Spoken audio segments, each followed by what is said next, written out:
Gengis Khan, o Destruidor. Ele pôs em marcha a conquista de 1/4 da população mundial. As baixas se contaram aos milhões. Ele queria dominar o mundo. Não importava quanta gente deveria morrer no processo. Quer dizer, essa era a própria guerra relâmpago. Praticamente varreram do mapa toda a população. As histórias de horror do comandante mongol se tornaram legendárias. Mas serão verdadeiras? Investigadores vão colocar a vida de Gengis Khan sob o microscópio e farão testes científicos. Novas evidências arqueológicas vão questionar velhos mitos sobre como ele atacou as grandes cidades do mundo. Um psiquiatra líder vai analisar a personalidade de Gengis Khan para desvendar o que o impulsionou a massacrar milhões e revelar como ele se compara a outros ícones do mau comportamento. Ícones do mau comportamento, Gengis Khan.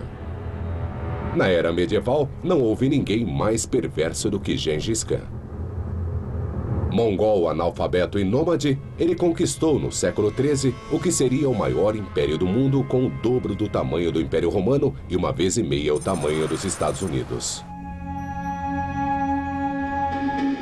Sua sangrenta passagem deixou cadáveres da China ao Oriente Médio. Ele foi um dos grandes conquistadores da história, determinado que estava em cumprir o que dizia ser um desígnio divino. Gengis Khan teve uma extraordinária energia para realizar sua visão. Ele queria mudar o mundo, mas ele era psicologicamente complexo. Não convinha a ninguém ser inimigo de Gengis Khan. Para melhor entender Gengis Khan, o psiquiatra David Malott vai examinar sua personalidade e vai posicioná-lo em um gráfico de mau comportamento para revelar onde ele se encaixa entre os outros tiranos da história, como Júlio César e Calígula. Corpos começaram a se empilhar desde cedo. Ainda adolescente, Gengis Khan assassinou um irmão que estava em seu caminho. Depois fez 2 anos de campanha de conquista pela Ásia Central, onde dizem que matou mais de 3 milhões de pessoas. Ele matou quase todos os homens e quase todos os meninos também. Tinha um apetite sexual arrasador e conquistou tudo da China ao Irã. Dizem que as mulheres se suicidavam aos milhares para evitá-lo. Era o protótipo do indesejado. Arrasaram cidades e escravizaram ou mataram a população. E ele usou pessoas como escudo humano. Os relatos são tão radicais que as evidências devem ser questionadas. A fonte principal é um livro chamado História Secreta dos Mongóis, escrito depois de 1277, quando ele morreu. O relato é significativo porque é o mais antigo registro histórico de Gengis Khan e dos mongóis. Chama-se História Secreta, porque foi escrito para ser visto apenas pela realeza mongol. O livro explica a ascensão de Gengis. O propósito, claro, não é mostrá-lo como um psicopata assassino, mas dar uma visão muito aproximada de sua liderança. Mas a História Secreta foi encomendada pelos filhos de Gengis Khan. Eles herdaram o império do pai, então é improvável que o enfoque fosse crítico. As indicações do verdadeiro Gengis Khan começam quando ele era muito jovem. Para avaliar a personalidade de Gengis Khan, vamos olhar bem para sua infância e ver se ela conta quem ele era de verdade. O historiador John Mann vai seguir o livro A História Secreta para verificar sua exatidão. Esta é a paisagem típica que Gengis Khan teria conhecido, de grandes pastos no interior da Mongólia. Estamos perto de onde ele nasceu. E Gengis Khan teria conhecido também o estilo de vida. Quando nasceu por volta de 1160, Gengis Khan cresceu exatamente como estes pastores dos dias atuais, criando ovelhas, iaques e cavalos. Ele deve ter crescido como esse pessoal, habituado a montar, a ordenhar, a espantar lobos. Deve ter sido amarrado à sela até aprender a montar com 3 ou 4 anos. Gengis era mongol, uma das 4 grandes tribos que lutaram durante décadas para dominar as estepes. Era filho de um comandante militar mongol e cresceu em um mundo de dificuldades, conflitos e violência. Segundo a história secreta, quando tinha apenas 9 anos, a vida de Gengis Khan mudou radicalmente. O pai foi assassinado pelos maiores rivais dos mongóis, os tátaros.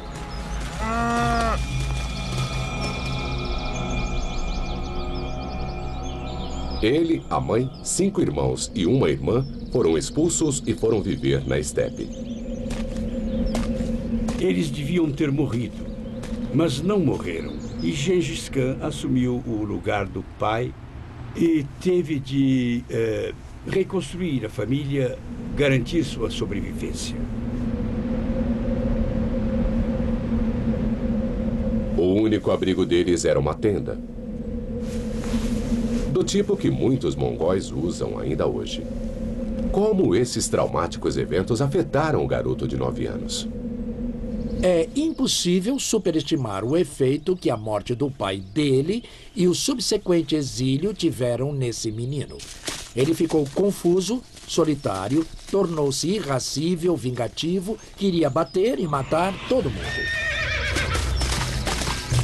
E mesmo criança, Gengis Khan tinha uma arma para matar. O arco mongol composto. Chamamos isso de arco composto porque é feito de vários materiais, madeira, chifre e tendões. O chifre aceita enorme pressão em comparação com a madeira, enquanto o tendão aceita uma enorme tensão. A tecnologia é simples e inteligente. Agora vamos tentar pôr a corda no arco. É preciso ter muito cuidado, porque é fácil se ferir se não for feito corretamente. Para pôr o cordão, o arco tem de ser dobrado até certo ponto e isso cria uma grande força. E agora temos um arco mongol muito forte da época do Gengis Khan. O arco é complexo e sua fabricação é demorada.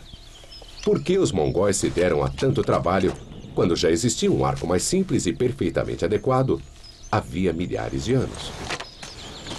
Um bom exemplo é o arco inglês longo. Eu estou atirando com uma reprodução de arco inglês longo. O arco longo foi usado pelos europeus no século XIV para vencer cavaleiros inimigos com armaduras. Era uma super arma na época e se tornou padrão de comparação para outros tipos de arco. O arco mongol, muito mais curto, pode resistir à comparação?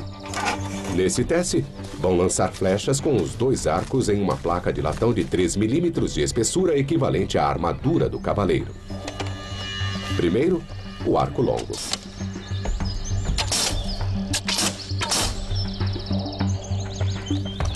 As flechas entraram todas entre 15 e 17 centímetros. Agora, o arco mongol.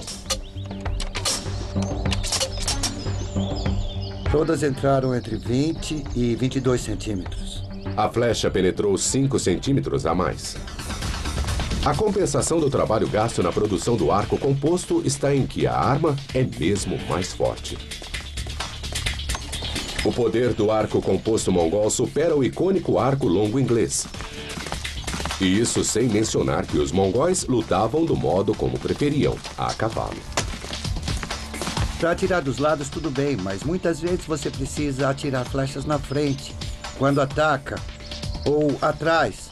E o arco longo fica batendo no cavalo o tempo todo. O arco mongol mais curto não bate no cavalo e torna mais mortal o guerreiro mongol, porque é capaz de atirar em qualquer direção, mesmo atacando ou recuando. A devastadora combinação de cavalo e arco criou a super arma mongol. Gengis Khan usaria essa arma para ganhar o mundo. Mas antes, ainda menino, usaria a arma para tomar o controle da própria família. Alguém se interpunha entre Gengis Khan e a posição mais alta. Um meio-irmão. Bagter, o meio-irmão, era mais velho e achava que podia brutalizar o adolescente Gengis. Mas ninguém brutalizava Gengis. Ele matou o próprio irmão.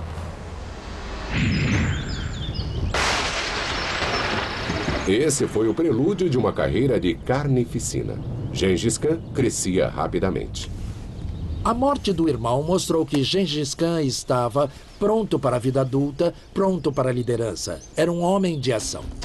E Gengis estava empenhado em levar as hordas mongóis ao poder. O que fez em seguida revelou a profundidade de sua ambição e os horrores de que era capaz.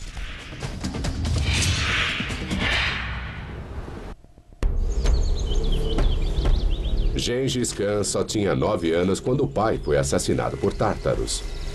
Abandonado por sua própria tribo mongol, ele tinha de fazer amigos poderosos só para sobreviver. Então Gengis resolveu ser amigo de Jamuka, filho de um poderoso chefe. Os dois jovens se tornaram inseparáveis. Juraram ser irmãos de sangue. E segundo a história secreta, isso significou que suas vidas se tornariam uma só. Um jamais deixaria o outro. Um sempre defenderia o outro.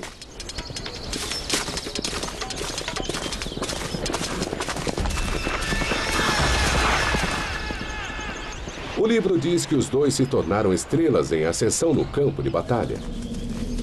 Depois, com mais ou menos 20 anos de idade, Gengis desapareceu. A história secreta não conta onde ele estava, nem o que fez, até mais ou menos 10 anos depois, quando reapareceu de repente. O Gengis Khan que reapareceu era um homem em missão. Seu plano era fazer dos povos da estepe uma grande força de combate, com ele mesmo à frente. Foi um rompimento com a tradição. As pessoas não dependiam mais do clã ou da tribo. A lealdade tribal caiu para se tornar uma lealdade pessoal a Gengis Khan. Não importava quem você conhecia, mas o que tinha feito para ele, se tinha demonstrado lealdade para com ele. Gengis planejou liderar seu exército mongol contra os assassinos do pai, os tártaros. Isso foi 5 anos antes de ele ter certeza de que suas tropas estavam prontas. Quando o dia da batalha chegou, os guerreiros de Gengis Khan esmagaram o exército tártaro, mas os derrotados ainda não aceitaram que Gengis agora era o chefe e não ofereceram lealdade. Os tártaros só ofereceram desprezo e antagonismo. Então, Gengis Khan ordenou a solução final. Os mongóis massacraram todos os homens tártaros, jovens ou velhos, que encontraram. Gengis Khan mandava uma mensagem clara de como governaria. Quem reagisse seria morto. Gengis Khan foi um líder brutal e muito eficiente.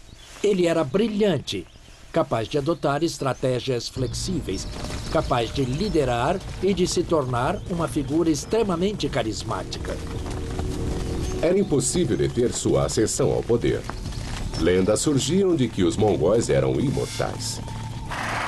Você pode acertar flecha neles e eles continuavam a vir como um exército de zumbis.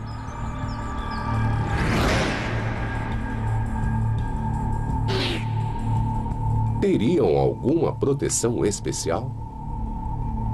Os mongóis usavam armaduras de couro com taxas. Será que detinham flechas? Nesse teste, uma placa de couro vai simular a armadura mongol e uma carcaça de porco o torso humano.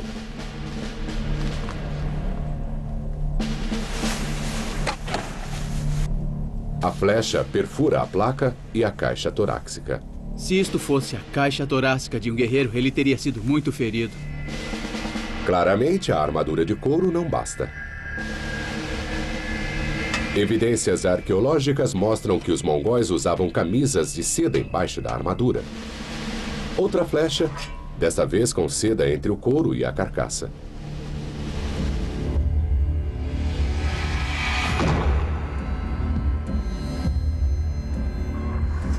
Incrivelmente, a seda impede a flecha de perfurar a caixa torácica como um colete salva-vidas. Não há penetração alguma na parede torácica. A seda causou uma espécie de interrupção. Isso aconteceu porque a seda se acomodou à ponta da flecha. A seda reduzia a gravidade do ferimento e o guerreiro provavelmente podia continuar a lutar. Então uma simples camisa de seda fez a sorte balançar em favor dos mongóis.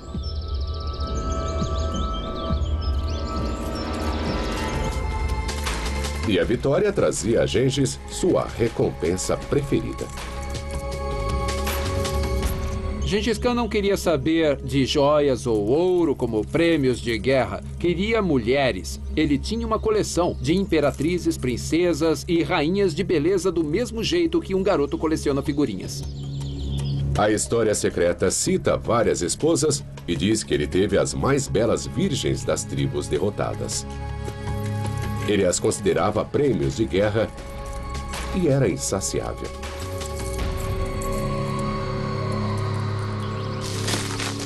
Gengis era vitorioso na cama e na guerra. E os guerreiros abandonavam seus líderes para se juntar a ele. Só que alguns dos recrutas serviam a ser irmão de sangue, Jamuka.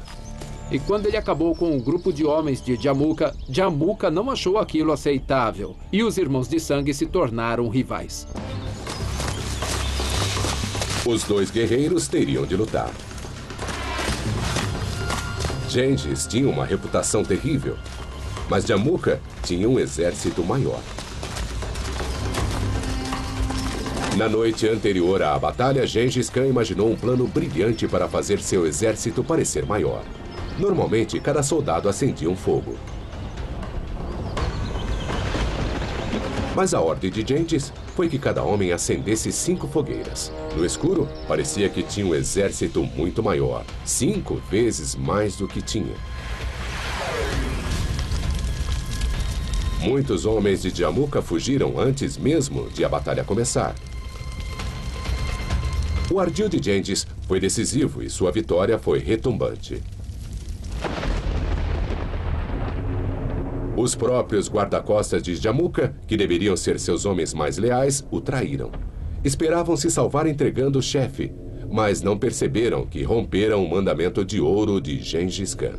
O gesto dos homens que haviam desertado, mesmo que para se entregar a ele, revelava uma atitude desleal, e deslealdade não podia ser tolerada. Os traidores foram decapitados. Jamuka teve uma morte terrível. Gengis Khan mandou quebrar as costas dele. A batalha encerrou 4 anos de sangrenta guerra civil. Gengis esmagou todos os opositores e as tribos se reuniram junto ao sagrado Lago Azul da Mongólia para reconhecê-lo como chefe supremo. Este é o coração da terra de Gengis Khan e também o coração da revolução. Gengis destruiu seus inimigos, reuniu seus aliados e criou uma nação. Foi um feito extraordinário, porque pela primeira vez aconteceu na história mongol a união das tribos. E foi aqui que as pessoas o reconheceram como líder supremo. Gengis Khan criou uma nova nação, a Mongólia. Em 1206, ele uniu os clãs, fundou a nação e assumiu um título como líder. Não sabemos exatamente o que significava, porque caiu em desuso logo depois, mas provavelmente deve ter sido o mais poderoso dos reis, Gengis Khan.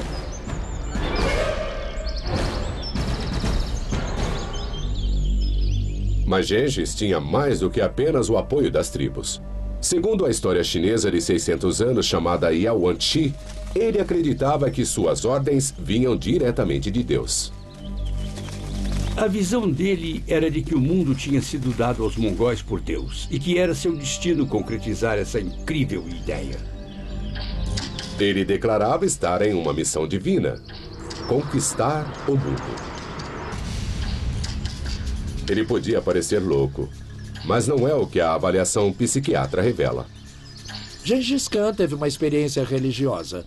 Sua visão não mostra que ele fosse psicótico ou desequilibrado. Ele se tornou um líder autoconfiante e era hora de conquistar o mundo.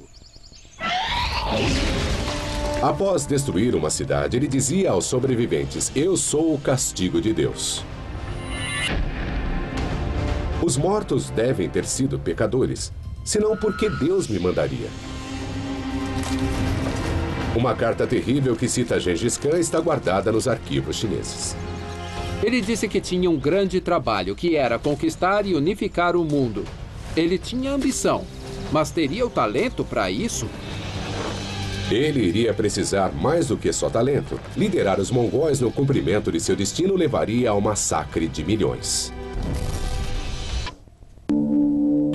Gengis Khan reuniu as tribos das estepes em uma grande nação guerreira.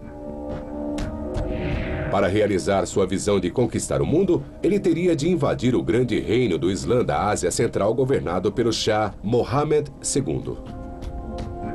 Dessa vez, Gengis não quis só atiçar as hordas para cima do inimigo, mas mandou comerciantes e espiões. A resposta foi curta e sangrenta. O Shah mandou chamar os emissários e os executou.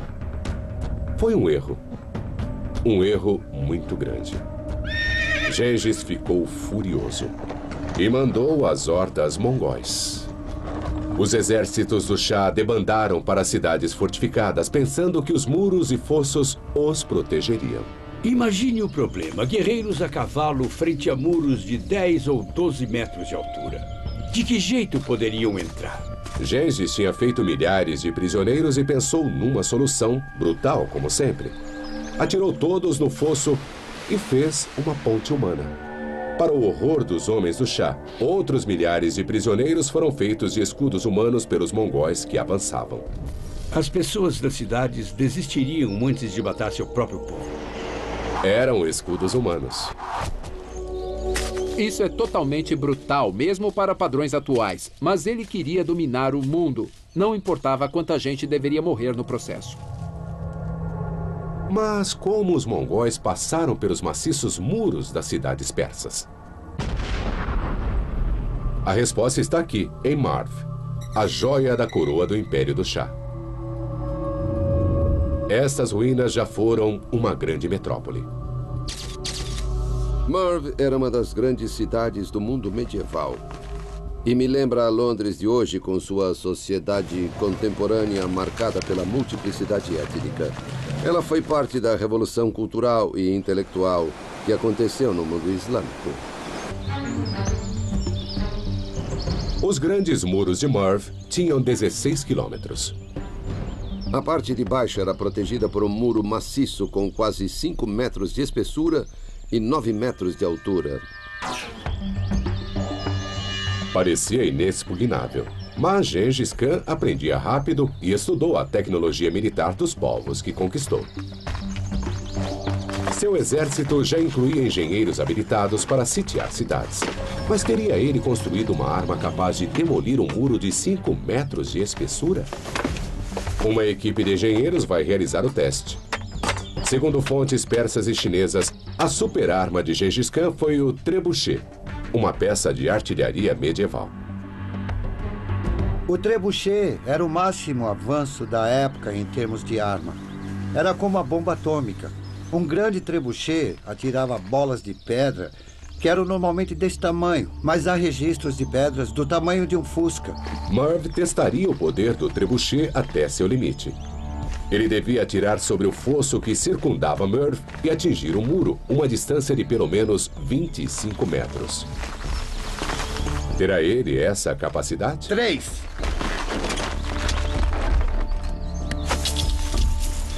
Apenas 20 metros, nem perto do alvo. Tem alguma coisa errada. A pedra subiu e nós queremos distância. É hora de recalcular e de ajustar.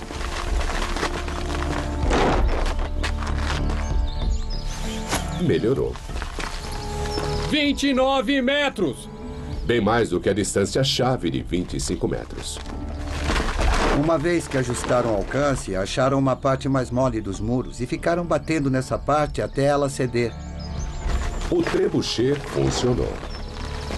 Mas permanece a pergunta de se Gengis Khan o usou em Marv. Uma antiga fonte afirma que a cidade se rendeu sem resistir. O escritor persa Jubaini, escrevendo 40 anos após o sítio, disse que os guerreiros mongóis simplesmente cavalgaram em volta da cidade por 6 dias e os cidadãos apavorados resolveram abrir as portas da cidade. Então Gengis tomou Marv usando o medo ou sua catapulta gigante? A evidência arqueológica mostra que atingimos construções e destruímos construções com bolas de catapulta que se cravaram nelas. Isso mostra que Marv sofreu um ataque devastador com armas de sítio. Mas seriam os mongóis? A resposta está sob os escombros, em esqueletos. O que achamos foi uma pessoa jovem de 20 e poucos anos, uma mulher, e alguns de seus ossos estão aqui. Crânio, dentes, vértebras, pelvis e alguns ossos das pernas. Perto dela havia uma criança com idade provavelmente entre 18 e 24 meses, morta quando a construção de terra caiu em cima dela. Pode ter sido uma jovem mãe morta enquanto protegia seu bebê.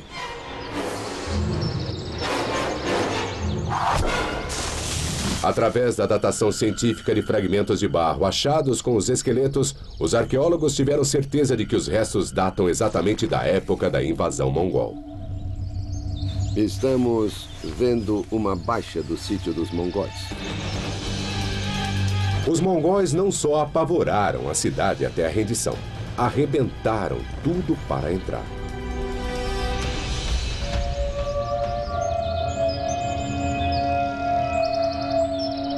O historiador Juvaini disse que os mongóis fizeram toda a população marchar para o deserto e mataram a todos. Ele disse que cada guerreiro matou 300 pessoas, deixando mais de 1 milhão de mortos no total. Mas esse foi o historiador que inventou a história da rendição de Merv sem guerra. Será certa essa quantidade de mortos? Estudos modernos sobre densidade populacional podem responder e sugerem que Merv jamais poderia ter contido uma população de 1 milhão. Acho que uma boa estimativa da população seria de 150 mil habitantes, no máximo. Então a carnificina deve ter sido da ordem de 100 a 150 mil pessoas. Juvaini exagerou no horror por uma boa razão. A brutal reputação de seus senhores mongóis era uma arma de guerra. O medo que criava era um poderoso exemplo de guerra psicológica.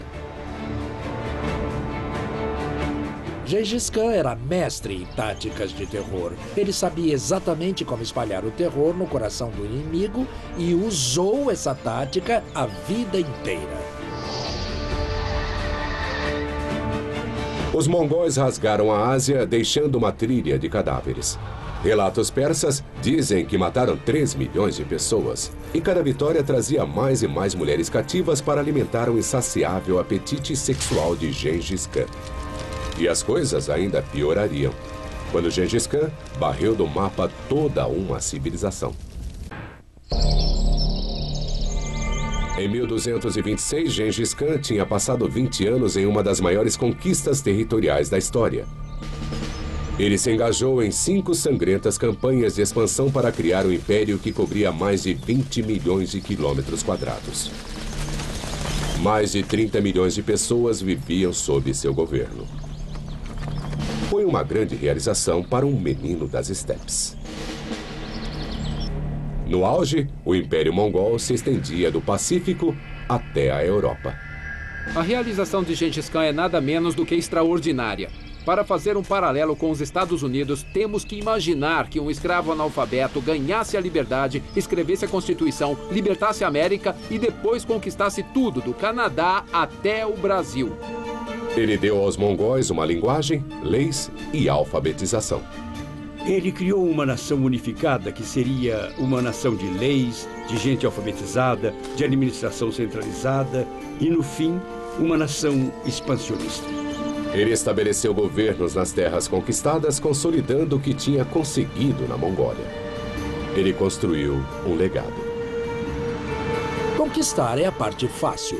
Governar é muito difícil, e é isso que torna Gengis Khan uma figura tão interessante. Ele não era só de conquistar, depois usava sua criatividade para poder conduzir o vasto império.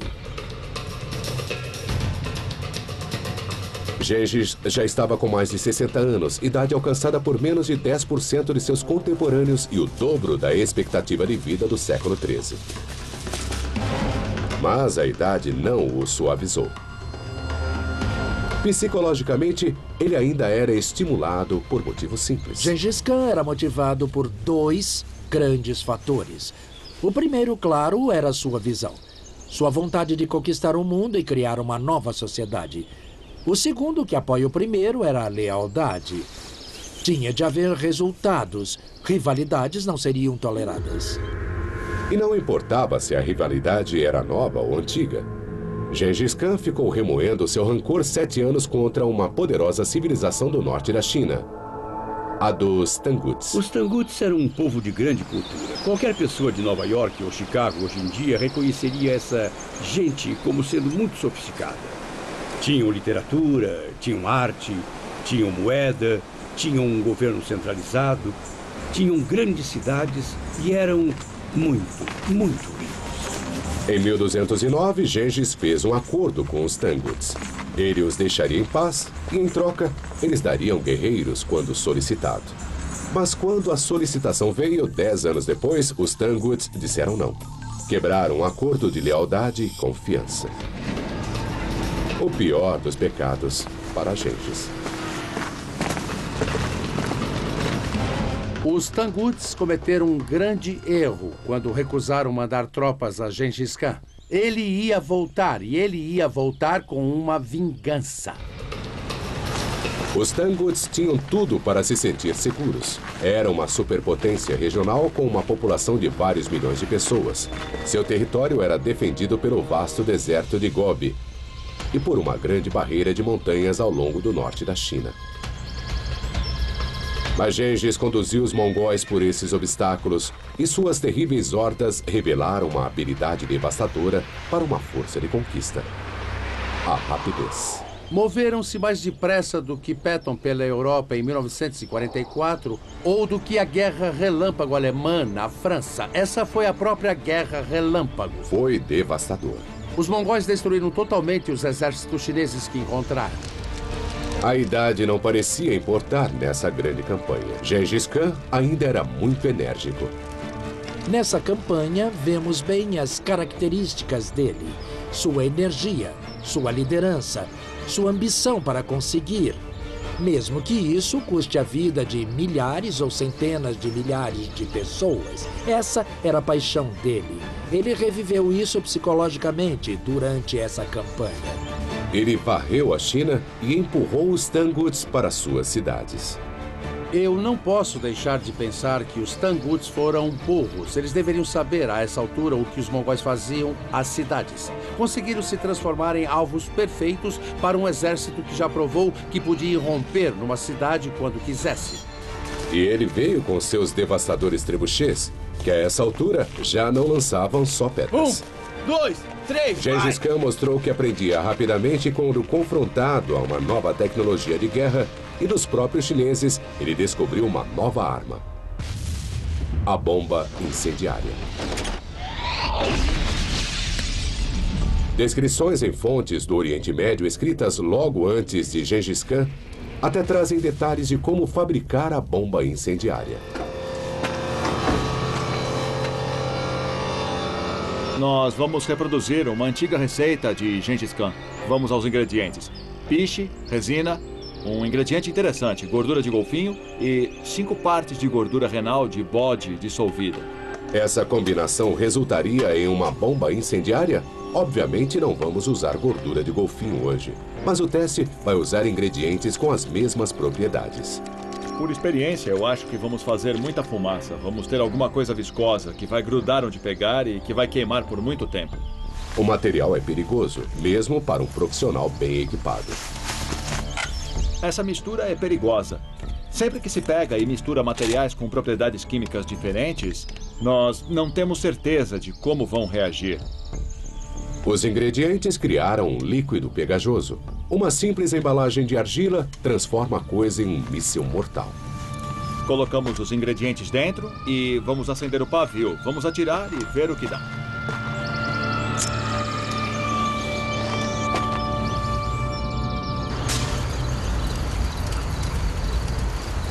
Temos cacos de argila e depois todos os restos espalhados de material pastoso que queimam em muitos lugares. A bomba incendeia tudo que toca. Para mim, nós conseguimos reproduzir a receita original em 100%. O teste sugere que os mongóis podem ter usado essa arma. Dezenas de trebuchês bombardearam a cidade Stangut. Havia enormes bolas de pedra chovendo na cidade, matando gente, caindo a esmo, derrubando paredes e depois esses artefatos incendiários, espalhando chamas e morte onde caíam. Deve ter sido realmente um inferno. O impacto na carne humana devia ser horrível. E a devastação em áreas muito construídas com madeira devem ter sido total. Os efeitos eram cruéis. As cidades eram reduzidas a ruínas fumegantes. Os Tanguts não tiveram escolha senão se render.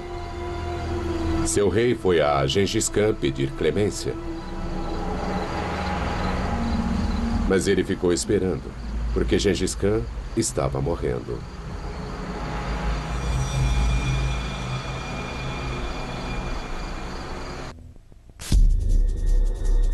Em 1227, Gengis Khan tinha mais de 60 anos.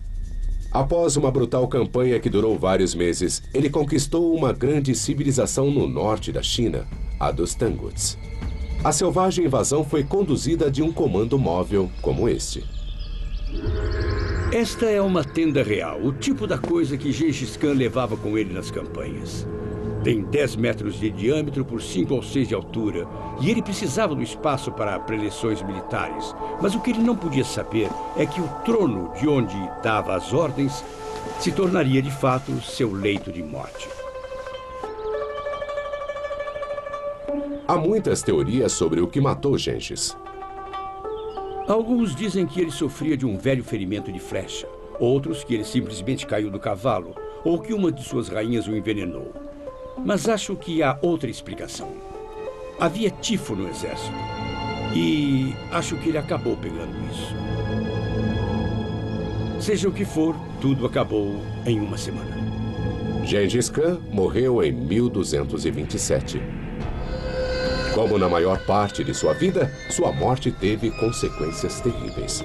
Sua ordem final no leito de morte consta de A História Secreta e é de arrepiar. Façam os Tanguts desaparecer. As mulheres, seus filhos e seus netos.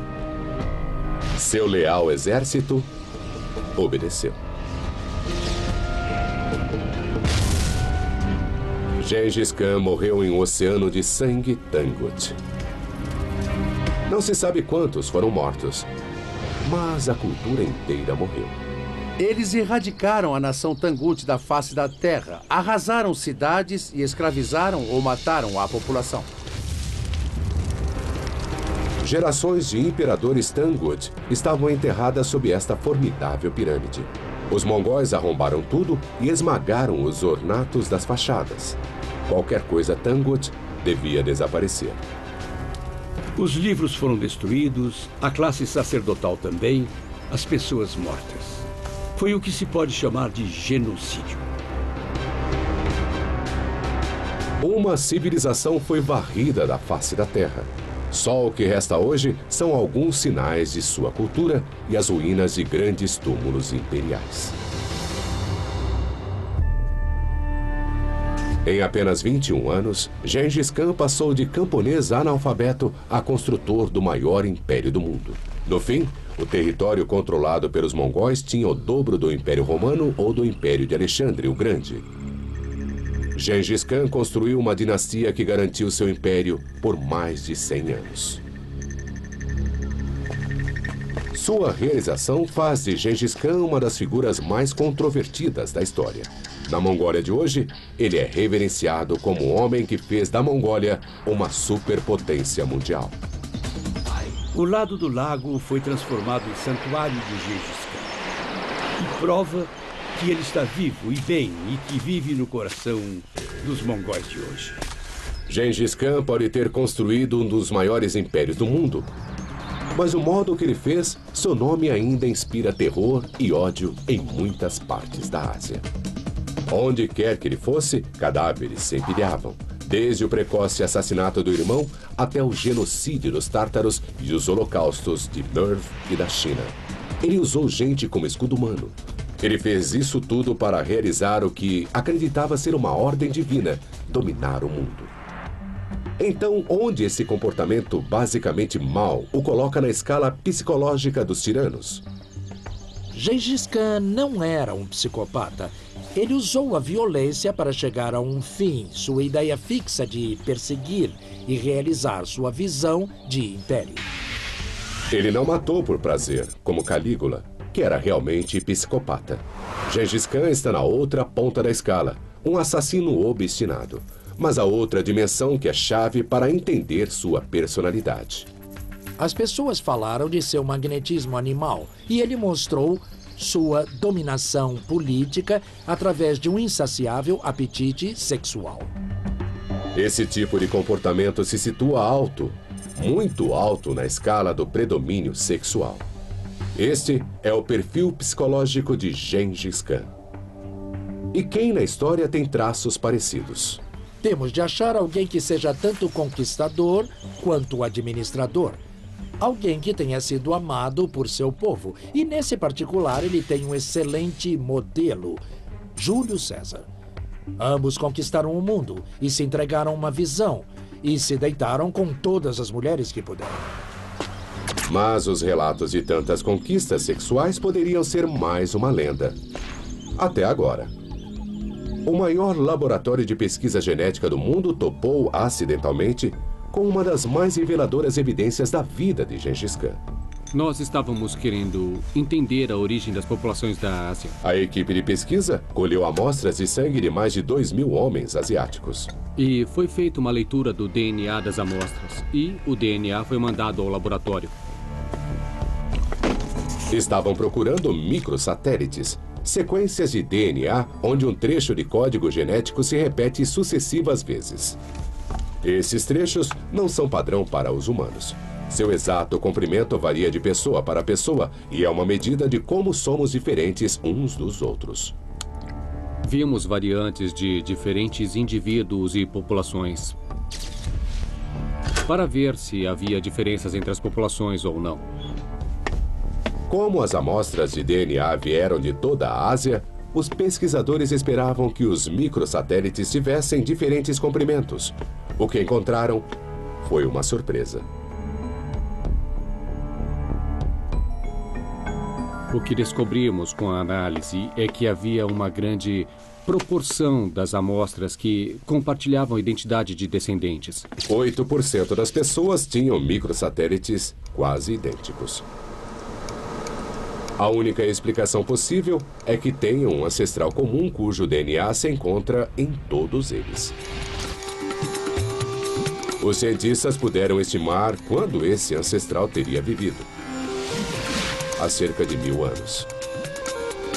E a localização dos maiores grupos de microsatélites foi na Mongólia. A alta frequência desse grupo na Mongólia e a datação por computação nos levou a concluir que Gengis Khan era o ancestral mais provável. A conclusão dos pesquisadores é que uma estimativa de 32 milhões que vivem hoje, uma a cada 200, compartilham DNA e são descendentes de Gengis Khan, um homem que realmente procriou.